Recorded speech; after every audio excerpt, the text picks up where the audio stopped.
네, 지금부터 역사서를 통한 도전 시간을 갖도록 하겠습니다. 네, 코로나가 계속 확산되고 있습니다. 어, 건강에 조심하시고 우리 이 상황 가운데 두려움과 걱정보다는 평강으로 하루하루 승리하는 주의 백성 되기를 소망하며 강의를 시작하도록 하겠습니다. 그리고 이제 동해 쪽에서 빈번하게 발생한 우리 산불을 위해서도 기도해 주시기 바랍니다. 빨리 이 모든 어려움들이 종식되는 날이 올 줄 믿습니다. 네, 오늘부터는요, 우리 열왕기 상하 마치고 우리 역대기를 배워보도록 하겠습니다. 역대상, 역대하를 배워보도록 하겠습니다. 먼저 우리가 생각해 볼 때, 시점의 차이에 대해서 한번 생각해 보고자 합니다. 이것은 무엇이냐 그러면, 어떠한 동일한 사건에 대해서 말하는 시점에 의해 차이가 있다고 생각하는가라고 하는 질문을 던져봅니다. 실은 동일한 사건이에요. 예를 들면 A라고 하는 사건을 우리는 경험하게 됩니다. 실은 우리의 인생에서 참 많은 일들을 경험하게 되잖아요. 예를 들면 제가 10대 때 경험한 일이 있다면 그 10대 때 경험한 일을 그 10대 때 바라보는 관점하고 지금에 와서 바라보는 관점은 전혀 다르다라는 거죠.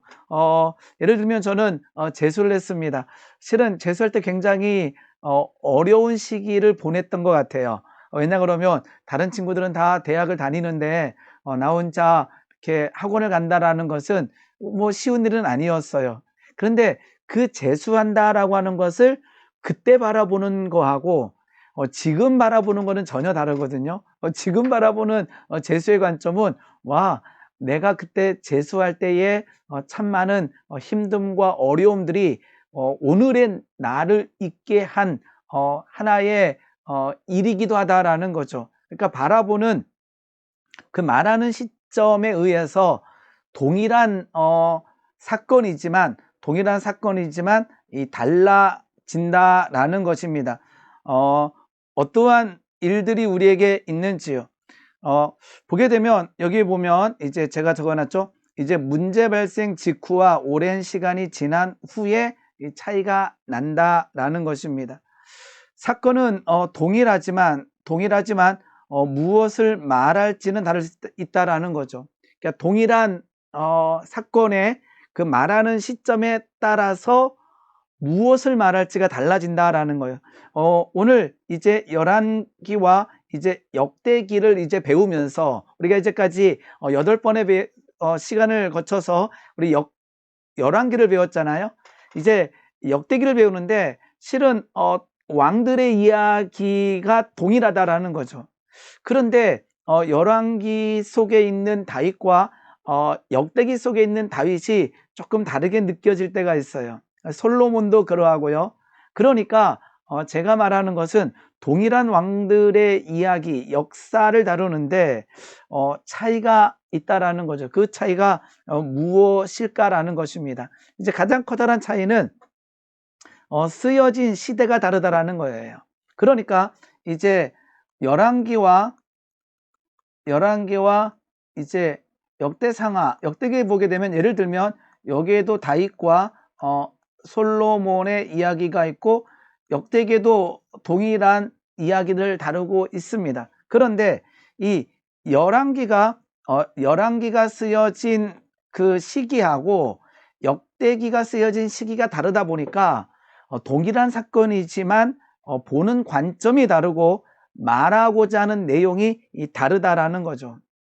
우리 아이들이 잘못할 때가 있습니다. 우리는 꾸중을 할 때가 있고 격려를 할 때가 있습니다. 실은 이것도 하나의 그 자녀들에 대한 철학이 차이긴 하지만 오늘 제가 말씀드리고자 하는 것은 무엇이냐 그러면 이것이 옳다 이것이 그르다가 아니라 그 시대에 말하고 싶었던 이야기들이 있다라는 거예요.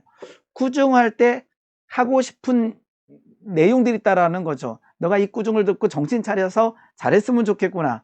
격려할 때도 마찬가지예요. 그 잘못이 없는 것이 아니라 잘못보다는 격려하면서 너가 더 잘했으면 좋겠구나 라고 하는 그 메시지를 담고 있는 거죠.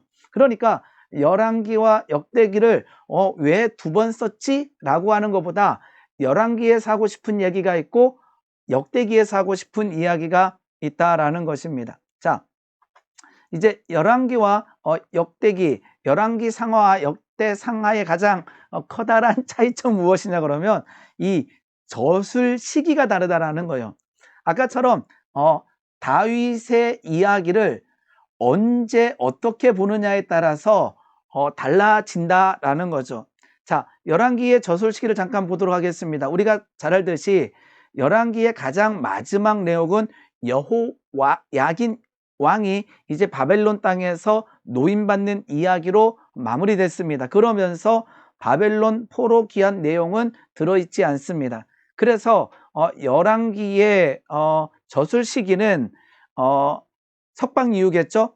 여호야긴의 석방 이후 1차 귀환 이전일 가능성이 크다라는 거죠. 이거를 우리는 이때를 열왕기가 적힌 시기라고 보는 거죠.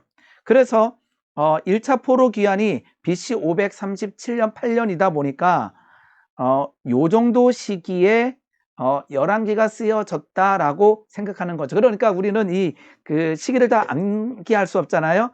그래서 열왕기에는 여호야긴 왕이 석방 이야기가 있고 1차 포로 귀환 이야기가 없기 때문에 이때쯤 적어졌구나 라고 생각하시면 됩니다. 그런데 역대기 상하의 저술 시기는 조금 다릅니다. 역대기 상하는요, 뭐가 기록됐냐 그러면 고레스의 포로 귀환 칙령이 기록되어 있습니다. 그러니까 한참 열왕기 상하보다는 뒤에 적혔다라는 거죠. 그리고 스룹바벨의 후손 2세대가 기록되어 있습니다. 역대상 3장 보게 되면 1장부터 쭉 족보가 기록되어 있잖아요. 거기 보면 3장 19절 보게 되면 부다의 아들들은 스룹바벨과 시므이요, 스룹바벨의 아들은 무술람과 하나냐와 그의 매체 슬로믹과 또 하수바와 오엘과 베레가와 하사다와 유삽 헤셀 5사람이다 이렇게 되어 있습니다. 즉 우리가 잘 아는 이 1차 포로 명단에 있었던 스룹바벨의 후손들까지도 역대기에는 적고 있다라는 거죠. 즉 이 시대는 약 BC 500년 정도 된다라고 합니다. 그렇기 때문에 우리 역대기의 저술 시기는 BC 500에서 약 450년 사이로 보는 거죠. 즉 많이 차이 난다면 약 한 50년에서 한 100년 차이가 그 저술 시기가 차이가 난다라는 거예요. 그러다 보니까 이 다윗 왕을 바라볼 때, 솔로몬 왕을 바라볼 때 관점이 조금 달라지기 시작해요.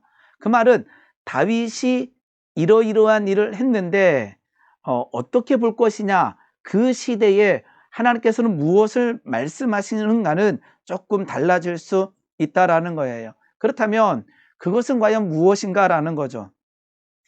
두 성경 저술 목적, 즉 열왕기와 역대기의 저술 목적에 제가 이제 미세한 차이라고 쓰긴 했지만 어쨌든지 간에 좀 차이 나는 내용이 있어요. 그것은 예를 들면 이런 거죠. 다윗 이야기만 보더라도 열왕기에는 공과 과가 다 들어있어요. 잘한 점도 있죠. 그 다윗의 그냥 업적들. 그런데 특별히 과도 기록되어 있어요. 그 실수, 넘어짐이 다 기록되어 있어요. 밧세바를 범하고 밧세바의 남편 우리아를 전쟁터에서 죽게 하고 이런 내용들이요. 열왕기에는 다 기록되어 있어요. 마찬가지입니다. 솔로몬의 이야기도 마찬가지도. 솔로몬은 하나님의 성전을 봉헌했습니다. 그런데 수도 없이 많은 아내를 맞아들이면서 우상을 숭배하는 일에 빠지게 되죠. 그러니까 솔로몬의 공과 과, 즉 그 허물, 솔로몬의 실수 허물도 열왕기는 다 적혀 있어요. 그 이유 중에 하나는 무엇이냐 그러면요, 이 열왕기를 쓰는 저자, 즉 열왕기를 읽는 이스라엘 백성들에게 어떤 하나님의 뜻을 알려줘야 되는데, 그때 당시에 이스라엘 백성들이 가장 커다란 그 고민 중에 하나는 무엇이냐 그러면, 하나님 왜 우리가 포로가 됐습니까? 라고 하는 질문이에요. 하나님 왜 우리는 약속의 땅 가나안 땅에서 추방되었습니까? 라고 하는 이러한 질문들이 누구에게? 이 열왕기서를 읽는 독자들에게 굉장히 강력한 의문점이었다라는 거죠. 그래서 이 열왕기 저자는 하나님의 뜻에 의해서 이 성경을 써 나가는데 가장 강력한 이유가 뭐죠? 그 하나님께서 허락하신 그 땅에서 하나님만 섬긴 것이 아니라 하나님께서 허락하신 율법을 어기고 죄를 범했다라고 하는 여기에 포인트가 있다라는 거예요. 그래서 이러한 질문에 답변은 무엇이냐 그러면 죄라고 하는 초점이 있는 거예요. 다윗을 세웠고 솔로몬을 세웠지만 이들 역시 어떠한 일들이 나타나게 되냐 하게 되면 이 죄를 범하는 이 허물과 실수라고 하는 이 부분들이 이게 성경에는 다 기록하는 거예요. 그래서 열왕기 상하를 보게 되면 그들의 연약함들을 다 기록하고 있다라는 것입니다. 그리고는요, 하나님께서 원하시는 것은 이제 회개하라 라고 하는 거죠. 돌이켜라 라고 하는 거죠. 왜요? 그들은 포로가 됐고 그들은 쫓겨났고 그들은 이제 바벨론 땅에서 살고 있는데 하나님께서 원하시는 것은 너희들의 죄로 인하여 이러한 결과를 낳았기 때문에 가장 먼저 할 일은 무엇인가? 회개라는 거죠. 그러면서 열왕기자는 지난번에 제가 말씀드렸듯이 여호야긴 왕의 석방 이야기를 열왕기 가장 마지막에 적으면서 하나님의 신실하심, 그 하나님께서 약속하신 그 남유다가 끊어지지 아니하고 이제 결국 회복시킨다라고 하는 그 말씀을 열왕기 저자는 하고 있다라는 것입니다. 그런데 이따가 오늘 그 역대상하의 그 배경을 좀 보겠지만 이제 역대기가 적혔을 때는 아까처럼 그 이후로 약 많게는 100년까지도 봅니다. 그 시간이 흐른 이후에 다시 쓰고 있는 거예요. 그러니까 이제는 그 포로된 땅에서 다시 가나안 땅으로 돌아왔어요. 이 가나안 땅에 돌아온, 즉 하나님께서 허락하신 그 땅에 돌아온 이스라엘 백성들의 질문은 이제 달라지는 거예요. 이제 왜 포로가 됐는가가 아니라 이제는 와, 하나님께서 다시 약속대로 이 땅으로 보내주셨는데 우리는 과연 그러면 무엇을 해야 되지라고 하는 질문을 던지는 거예요. 우리는 무엇을 해야 되지? 여기는 왜라고 하는 질문을 던진다면 여기는 이제 성전 재건 이후에 우리는 무엇을 해야 되는가? 어떻게 해야 되는가라고 하는 그러한 고민들, 질문들을 이스라엘 백성들이 하게 됐다라는 거죠. 그래서 역대기는 이러한 질문에 대답을 하기 시작합니다. 중요한 것은 여전히 언약관계, 하나님께서 이제 돌아오게 했잖아요. 포로된 땅에서 하나님이 허락한 땅으로 돌아온 이후에 여전히 언약관계인 거예요. 그러니까 이스라엘 백성들은 뭐 하는 거죠? 와, 이제 우리는 어떻게 해야 되는 거야? 라고 할 때 앞으로 이제 미래를 얘기하는 거죠. 열왕기는 과거에 살짝 포인트가 있다면 과거만 적는 것이 아니라 그 과거의 삶을 통해서 회개하고 하나님의 신실하심을 말씀하고 있다면 역대기는 그 과거의 사건을 통해서 그렇다면 우리는 어떻게 해야 되는가라고 하는 질문에 하나님께 참된 예배와 기도가 절대적이라고 하는 것을 가르쳐주고 있다라는 것입니다. 조금은 이해되셨죠? 동일한 사건을 다루고 있지만 열왕기와 역대기의 포인트는 조금 다르다라는 것입니다. 그러면요, 오늘 이제 역대상하를 배우기 전에 우리가 많이 들었던 이 이스라엘의 흐름을 조금 다시 한번 잡아볼게요. 자, 여기는 이제 열왕기 상하에 나와 있는 거죠. 이제 아수르에 의해서 우리 북이스라엘이 멸망하게 됩니다. 이제 여기 북쪽과 남이 있다면요, 이제 아수르에 의해서 BC 722년에 이제 북이스라엘이 멸망하게 되죠. 호세아 왕을 마지막으로 멸망하게 됩니다. 그리고는요, 이제 그 남유다가 유지는 돼 있고 이제 여기는 멸망됐죠. 그런데 이쪽에서 이제 아수르와 이제 바벨론이 이제 격투를 하게 되는 거죠. 이제 세력 다툼을 하게 되죠. 그러면서 609년에 바벨론에 의해서 아수르가 이제 무너지게 됩니다. 그러니까 이제 이쪽의 힘의 이제 권력은 누구에게? 이제 바벨론 제국에게 넘어가게 됐다라는 거죠. 그리고는 요 북과 남 밑에 있는 이제 이제 이집트가 있죠. 이제 애굽 땅이 있는데 이제 바벨론과 애굽 땅이 이제 싸워서 결국 바벨론이 승리하게 되고 애굽은 무너지는 일이 BC 605년에 일어나게 됩니다. 바벨론과 애굽의 전투에서 이제 바벨론이 승리하게 되는 거죠. 그냥 이거는 연도를 이제 우리 평신도들은 연도보다 흐름을 한번 쭉 잡아보시기 바랍니다. 그러면서 이제 아직도 남아있는 이제 남유다와 그럼 뭐가 있는 거죠? 이제 바벨론이 있는 거죠. 이제 바벨론이 결국은 이제 남유다를 침공하게 되면서 이제 그 포로들을 이제 데려가게 되는 거죠. 그래서 1차 포로, 2차 포로 이렇게 되게 되어 있습니다. 1, 2차 포로가 있고요. 그다음에 멸망하면서 BC 586년에 이제 남유다 이스라엘이 예루살렘 성이 무너지면서 이제 그 역사 속에서 일단은 인간의 관점에서는 사라지게 되죠. 그래서 1차 포로 때에 잡혀갔던 사람들이 누구냐 그러면 이 다니엘을 포함된 왕족들, 이 다니엘과 세 친구, 그리고는 왕족과 귀족들이 붙잡혀 가게 됩니다. 2차 때는요, 여호야긴 왕과 뭐 에스겔 이런 사람들이 포로로 잡혀가게 됩니다. 그리고는 이제 예루살렘 성이 무너지면서 이제 이스라엘 백성들은 이제 3차 포로로 잡혀가기도 하고요.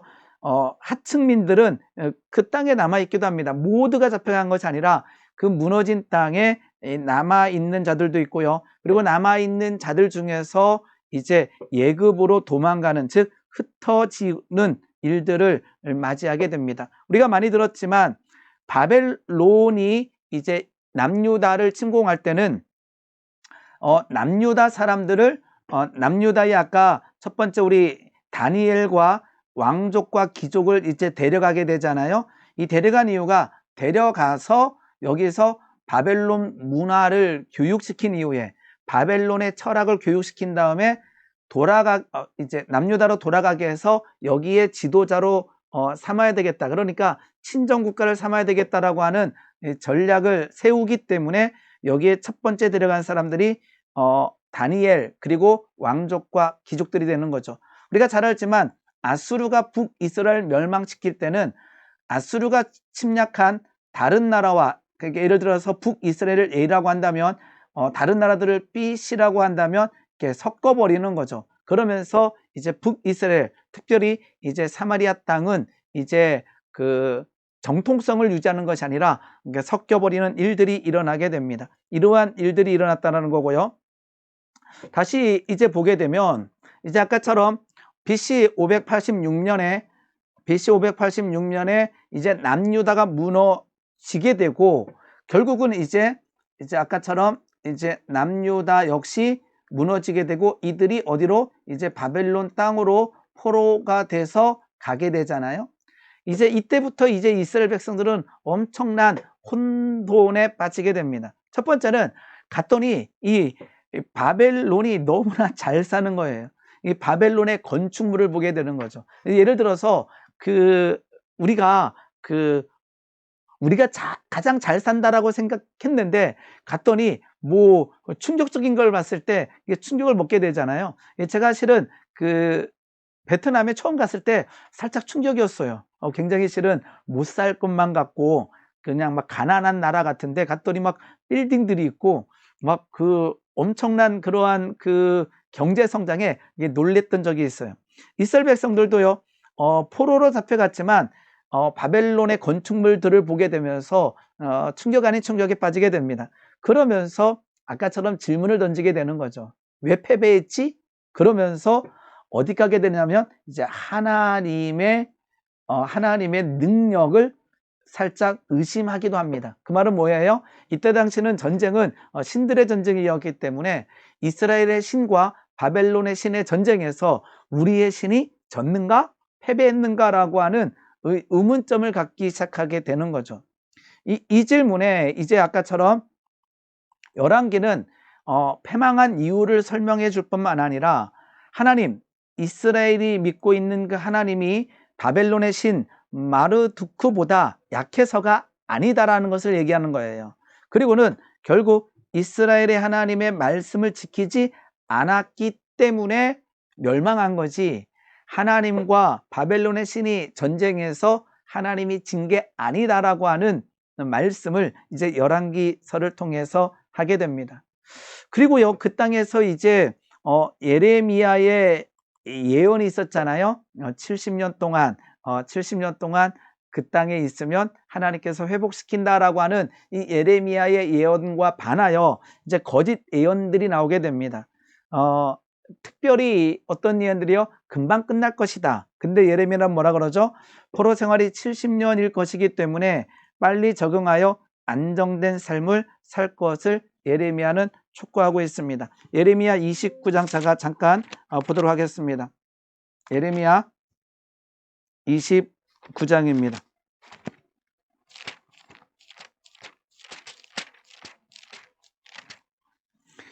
예레미야 29장 4절 7절 보게 되면 이거 예레미야가 예언하고 있는 내용입니다. 만군의 여호와 이스라엘 하나님께서 예루살렘에서 바벨론으로 사로잡혀가게 한 모든 포로에게 이와 같이 말씀하시니라.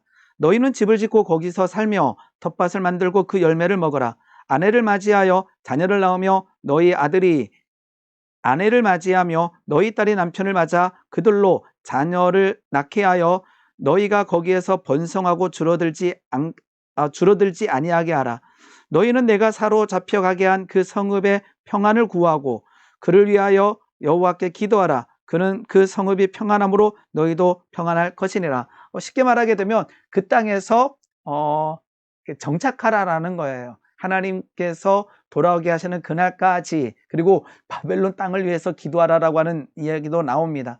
그런데 이러한 일 자체가요, 예레미야의 그 예언의 말씀들을 순종하는 것, 즉 그 말씀대로 살아내는 것은 쉬운 일이 아니었습니다. 왜냐 그러면 그 땅은 이방 땅이었기 때문이죠. 이방 신을 섬기기 때문이죠. 그것은 그럼에도 불구하고 그 땅에서 이렇게 잘 살고 있었던 권력을 가지고 그 포로였지만 그럼에도 불구하고 이렇게 거기에서 어떠한 권력을 가졌던 다니엘이 신앙을 유지하는 과정을 우리가 보게 되면 일반 사람들이 얼마나 신앙을 유지하기가 힘들었는지 우리는 이해할 수 있으리라 생각됩니다.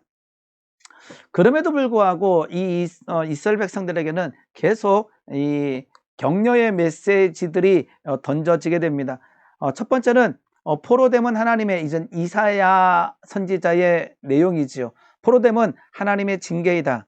그러나 항상 이게 있습니다. 포로 생활은 반드시 끝날 것이다. 이사야 40장 1절 2절 보게 되면 너희 하나님이 이르시되 너희는 위로하라 내 백성을 위로하라. 왜냐 그러면 그 포로 생활이 너무나 힘겨웠기 때문에 그들은 여전히 하나님을 섬기고 있었지만 포로된 땅에서 하나님을 섬긴다는 그 자체가 힘겨웠기 때문에 여기는 뭔가 정죄하는 것이 아니라 내 백성을 위로하라. 너희는 예루살렘의 마음에 닿도록 말하며 그것에게 외치라. 노역의 때가 끝났고 그 죄악이 사함을 받았느니라. 그 죄악이 사함을 받았느니라. 그의 모든 죄로 말미암아 여호와의 손에서 벌을 배나 받았느니라 할지니라 하시니라. 하나님께서는 징계를 하시지만 위로하며 그 모든 포로의 때가 끝날 것임을 선지자를 통해서 말씀하여 주십니다. 우리 아까 말씀을 나눴듯이 그러한 포로 된 가운데 그리고 어느 땅에서 바벨론 땅이었지만 열왕기야 가장 마지막에 나와 있는 내용 25장을 보게 되면 느부갓네살에 이어 왕이 된 예일무로닥 이제 아들이겠죠. 여호야긴을 감옥에서 풀어주고 왕의 식탁에 앉게 하였다. 실은 그냥 역사를 기록하는 것 같지만 제가 지난 시간에 굉장히 중요하다고 말씀드렸습니다. 왜냐 그러면 다윗을 통하여 하나님의 나라가 이루어져야 되는데 이제 여호야긴이 죽으면 안 되는 거예요. 그래서 이 여호야긴이 감옥에서 풀려나고 왕의 식탁에 앉았다라는 것은 하나님의 뭐가 들어있어? 신실하심, 헤세드가 들어있는 거죠. 약속하시고 말씀하시고 지키시는 하나님의 성품이 들어있습니다. 즉 다윗의 계보가 끊어지지 아니하는 은혜가 있다라는 거죠. 계속 말씀드립니다. 하나님의 일하심, 하나님의 신실하심이 이제 기록되어 있습니다. 자, 그러면서 우리 다니엘 5장을 보게 되면 이제 그 땅에서 이루어지는 거예요. 이제 벨사살 왕이 나오는데 느부갓네살의 손자입니다. 아까 예윌 무로닥이 있고요. 그 다음에가 이제 벨사살이 나오게 되는데 이게 지금 벨사살이 나오게 되는데요. 벨사살이 어떠한 일을 하게 되냐 그러면 그 예루살렘에서 뺏은 누구를 통해서 그 느부갓네살에 의해서 예루살렘에서 뺏은 성전 기물들을 연회장의 술잔으로 사용하다가 이 왕조를 잃어버릴 거라는 경고를 누구에게? 이제 다니엘에게 듣게 됩니다.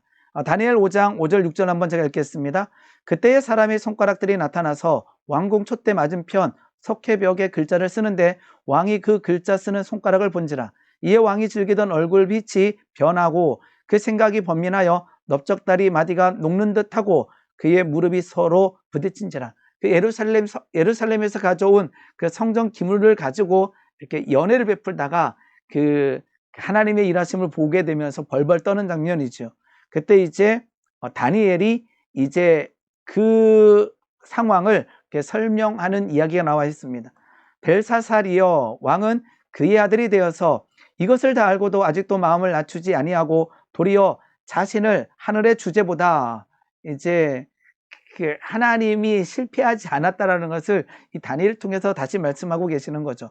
하늘의 주제보다 높이며 그의 성전 그릇을 왕 앞으로 가져다가 왕과 귀족들과 왕후들과 후궁들이 다 그것으로 술을 마시고 왕이 또 보지도 듣지도 알지도 못하는 금, 은, 그리 새와 나무, 돌로 만든 이 신상들, 우상들을 찬양하고 도리어 왕의 호흡을 주장하시고 왕의 모든 길을 작정하시는 하나님께 영광을 돌리지 아니한지라. 실은 다니엘이 대단한 거죠. 왜냐 그러면 신분상으로는 신분상으로 외국인인 거잖아요. 그런데 거기에 통치자였던 이 벨사살 왕에게 담대하게 그 하나님의 일하심을 선포하게 됩니다. 그러면서 우상을 섬기기 때문이다. 하나님께 영광을 돌리지 아니했기 때문이다라고 이제 다니엘이 실은 목숨 걸고 얘기했을 수도 있겠죠. 왜냐 그러면 피지배였기 때문에 그러하다라는 것입니다.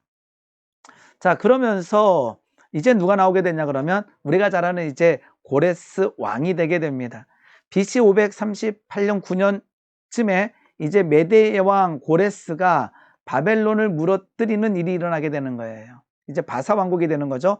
이제 페르시아 제국을 열게 됩니다. 이제 그런데 이제 우리가 잘 아는 이제 고레스에 의해서 이제 돌아가게 되는 은혜를 맞이하게 되죠. 이 고레스는 이제 바벨론의 포로로 잡혀와 있던 모든 민족들을 고국으로 돌아갈 수 있게 하는 것과 자기 신을 자유롭게 섬길 수 있는 칙령을 발표하게 됩니다. 에스라 1장 1절 2절 보게 되면 바사왕 고레스 원년에 이제 고레스가 나오죠. 바사왕이 나옵니다. 여호와께서 이 예레미야의 예언이죠. 예레미야의 입을 통하여 하신 말씀을 이루게 하시려고 바사왕 고레스의 마음을 감동시키심에 실은 칙령을 발표한 거는 고레스지만 이 이면에는 누가 여전히 하나님께서 뭐하고 계시다? 일하신다라는 거죠. 고레스의 마음을 감동시키심에 그가 온 나라에 공포도 하고 조서도 내려 이르되 바사왕 고레스는 말하노니 나오죠. 여기에 하늘의 하나님 여호와께서 세상 모든 나라를 내게 주셨고 나에게 명령하사 유다 예루살렘의 성전을 건축하라 하셨다라고 고레스 왕의 입술을 통해서 이제 이스라엘 백성들에게 전해지게 되는 거죠. 그러면서 이제 포로 귀환을 하게 됩니다. 지금 아직 역대기가 쓰여지지 않은 거예요. 포로 귀환을 하게 됩니다. 열왕기 상하는 적혀져 있습니다. 포로 귀환은 아까처럼 BC 537년에 수룹바벨과 여호수아의 주도로 이제 예루살렘으로 귀환하게 됩니다. 이들이 귀환할 때 가장 강력한 사명은 뭐예요? 성전 회복이라는 거죠. 성전 회복. 돌아올 때 이것에서 소망을 품고 돌아오는 그 자체가 이 기쁨과 이제 감격이 넘쳤겠죠. 그런데 돌아왔는데 아까처럼 그 출발할 때, 도착했을 때 이 마음들이 계속 변화되는 거죠. 왜냐 그러면 현실이 너무나 어렵기 때문에 이게 성전 재건이 쉽게 진행되지 못하고 이렇게 멈추는 일이 일어나게 됩니다. 그때 우리가 읽어야 될 성경이 어디냐 그러면 이제 학개와 스가랴서가 되는 거죠. 그러니까 학개와 스가랴는 언제? 아까처럼 성전 재건하려고 돌아왔는데 스룹바벨과 여호수아가 지쳤을 때에 학개 선지자와 스가랴 선지자가 하나님의 말씀을 선포하면서 결국 그 독려하면서 기원전 516년 5년에 이제 스룹바벨 성전이 완성되게 됩니다. 이 학개와 스가랴가 하나님의 말씀을 선포하는 내용도 조금 달라져. 학개는 정신 차려라 그랬다면 스가랴는 막 환상을 보면서 위로하며 격려하는 내용들이 나와 있습니다. 그리고는 그들이 힘겨울 때에 다시 이제 에스라가 나오게 되고 느헤미야가 나오게 되는데 에스라가 BC 458년에 율법을 가르치기 위해 예루살렘으로 가게 되고요. 느헤미야는 BC 445년에 성벽을 증건하기 위해서 예루살렘으로 움직이게 됩니다. 그렇기 때문에 실은 역대상하는 요 지점에 적히게 된다는 거죠. 이것은 이제 이스라엘 백성들의 역사적인 흐름을 저는 설명하고 있습니다. 그러다 보니까 이제 역대기의 배경은 어떻게 되냐 그러면 이제 역대 상하가 적혀지는 배경은 예루살렘 복귀 후 사명은 아까처럼 성전 재건이었지만 쉽지 않았을 때, 그리고는 궁핍한 경제적 상황으로 인해서 그러한 사명 실현이 어려웠을 때라는 거죠. 아까 금방 우리가 말씀드렸던 것처럼 스룹바벨과 여호수아는 학개와 스가랴 선지자의 지도하에 재건을 성공하게 됩니다.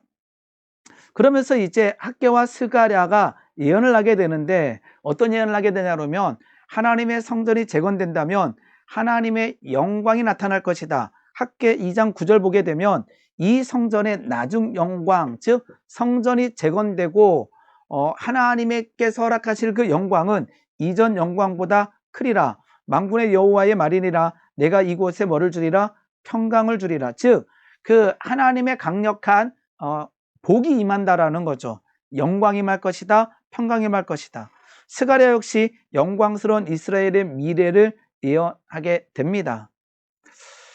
그런데 이제 아까처럼 성전 재건 후에도 문제는 무엇이냐 그러면 아까 학개와 스가랴를 통해서 선포된 그 하나님의 그 놀라운 그 영광이 나타나지 않았다라는 거죠. 성전 재건 후에도 예언은 현실화되지 않았다. 그 말은 뭐예요? 바사 제국은 여전히 건재했고 결국 이 냉소주의가 팽배해지기 시작합니다. 아까처럼 이후에 에스라와 느헤미야가 나타나면서 영적인 활력을 되찾기도 합니다. 그럼에도 불구하고 이 열방이 아까처럼 그 학개와 스가랴의 그 예언처럼 열방이 유대인들에게 무릎을 꿇는 일은 일어나지 않았다라는 거죠. 이러한 가운데 하나님보다 다시 이방의 가치와 풍습을 중요시하는 모양새들이 나타나게 됩니다. 이때 쓰여진 것이 바로 역대상하라는 거죠. 그래서 이러한 일들이 일어나게 되는 것입니다. 왜 이렇게 됐는가가 아니라 아까 역대상하에서 왜 우리는 포로가 됐지? 왜 하나님께서는 우리를 무너뜨렸지라고 하는 질문이 아니라 이와 같은 상황에서 우리는 이제 무엇을 해야 되는가라고 하는 질문들을 던지는 거예요. 그래서 이 역대기의 특징은 아까처럼 과거의 그 무너짐의 원인을 얘기하는 것이 아니라, 그러니까 아까처럼 이 역대기를 읽는 독자들이 예를 들어서 힘겨움이잖아요. 돌아왔는데도 힘겹잖아요. 그때 뭐라고 하는 거예요? 야, 너희들 죄 때문이다. 이렇게 지금 얘기하고 싶은 상황이 아닌 거죠. 뭐하라? 일어나라라는 거죠. 일어나라, 격려하는 거죠. 격려와 위로의 메시지를 주시는 거죠. 그러면서 그러기 때문에 특별히 그들이 아주 좋아했던 이 다윗과 솔로몬의 부정적인 모습을 빼고 긍정적인 내용을 가지고 그들에게 설득해 나가기 시작합니다. 그러니까 죄 때문에 이렇게 된 것이 아니라 다윗의 어떠한 긍정적인, 그 다음에 솔로몬의 긍정적인 모습을 적으면서 하나님께서 다윗에게 원했던, 하나님께서 솔로몬에게 원했던, 특히나 하나님께서 이스라엘 백성들에게 원하시는 모습을 말씀하기 시작하는 거죠. 그래서 과거가 아닌 미래의 포인트가 있다라는 것입니다. 그러면서 이제 그들에게 필요한 것은 성전 안에서 하나님을 온전히 섬기며 예배하며, 그리고는 만민이 기도하는 집을 성취하기 위해서 제사와 기도의 중요성들을 이 역대상하는 기록하고 있다라는 것입니다. 오늘 지금 역대기 들어가기 전에 이 역사적인 흐름을 쭉 봤는데 어려울 수도 있고 다 아시는 분들도 있겠지만 한번 쭉 정리 한번 해보시기 바랍니다. 열왕기와 역대상하의 이 흐름을 쭉 정리하면서 이때 이러한 선지자가 나왔고 이러한 일들이 일어났구나를 알게 되면 조금은 편안해질 줄 믿습니다. 어쨌든 제가 오늘 이렇게 배경을 공부하고 오늘은 마치도록 하겠습니다. 네, 수고하셨습니다. 다음 시간에 뵙도록 하겠습니다. 감사합니다.